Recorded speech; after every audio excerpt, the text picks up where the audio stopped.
School പരിസരങ്ങൾ കേന്ദ്രീകരിച്ച് പുകയില വിൽപ്പന നടത്തുന്നുവെന്ന പരാതിയുടെ അടിസ്ഥാനത്തിൽ നടത്തിയ പരിശോധനയിൽ വണ്ടിപ്പെരിയാർ സെന്റ് ജോസഫ് സ്കൂളിന് സമീപത്തെ കോഴി വ്യാപാര സ്ഥാപനത്തിൽ നിന്നും നിരോധിത പുകയില ഉൽപ്പന്നങ്ങളും 3 ചാക്കോളം പാൻ മസാലകളും പിടികൂടി.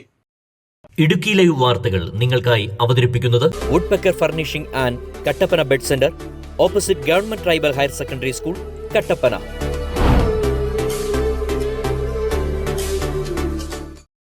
കഴിഞ്ഞ കുറേ ദിവസങ്ങളിലായി വണ്ടിപ്പെരിയാർ സ്കൂൾ പരിസരങ്ങളിലും മറ്റും നിരോധിത പുകയില ഉൽപ്പന്നങ്ങളായ ഹാൻസ്, ഗണേഴ്സ്, മധു തുടങ്ങിയ പുകയില ഉൽപ്പന്നങ്ങൾ വ്യാപകമായി വിൽപ്പന നടത്തുന്നതായി പോലീസിന് ലഭിച്ച പരാതിയുടെ അടിസ്ഥാനത്തിലാണ് പരിശോധന നടത്തിയത്.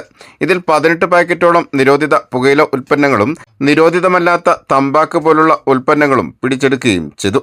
സംഭവവുമായി ബന്ധപ്പെട്ട് എക്സൈസ് വകുപ്പിന് നേരത്തെ വിവരം നാട്ടുകാർ അറിയിച്ചിരുന്നതാണ്. എന്നാൽ എക്സൈസ് വകുപ്പ് നടപടി എടുക്കാത്തതിനാലാണ് അനധികൃത പാൻ മസാല വിൽപ്പനയ്ക്കെതിരെ നാട്ടുകാർ പോലീസിൽ വിവരമറിയിച്ചത്. സംഭവത്തിൽ ഉടൻ തന്നെ പോലീസ് ഇടപെടുകയും പരിശോധനകൾ നടത്തുകയും ചെയ്തു. സെന്റ് ജോസഫ് സ്കൂളിന് സമീപം പ്രവർത്തിച്ചു വരുന്ന ഇറച്ചിക്കോഴി വ്യാപാര സ്ഥാപനത്തിലെ ജീവനക്കാരൻ അന്യസംസ്ഥാന തൊഴിലാളി അബ്ബാസിനെ പോലീസ് കസ്റ്റഡിയിൽ എടുത്തു. പുകയില ഉൽപ്പന്നവും പ്രതിയെയും കോടതിയിൽ ഹാജരാക്കും. ഓണവുമായി ബന്ധപ്പെട്ട് വരും ദിവസങ്ങളിലും വ്യാപക പരിശോധന നടത്തുവാനാണ് പോലീസ് തീരുമാനിച്ചിരിക്കുന്നത്. Idukki live news, Vandiperiyar. Idukki live വാർത്തകൾ നിങ്ങൾക്കായി അവതരിപ്പിച്ചത് ഈ ഓണക്കാലത്ത് മനസ്സിനിണങ്ങിയ ഫർണിച്ചറുകൾ ഡിസ്കൗണ്ട് വിലയിൽ തിരഞ്ഞെടുക്കാം. Woodpecker furnishing and Kattappana bed centre, tribal higher secondary സ്കൂളിന് എതിർവശം, കട്ടപ്പന.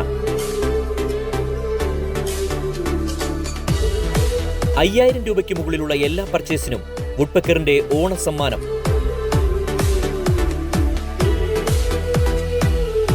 ഏവർക്കും Woodpecker furnishing and Kattappana bed centre തിരുവോണാശംസകൾ.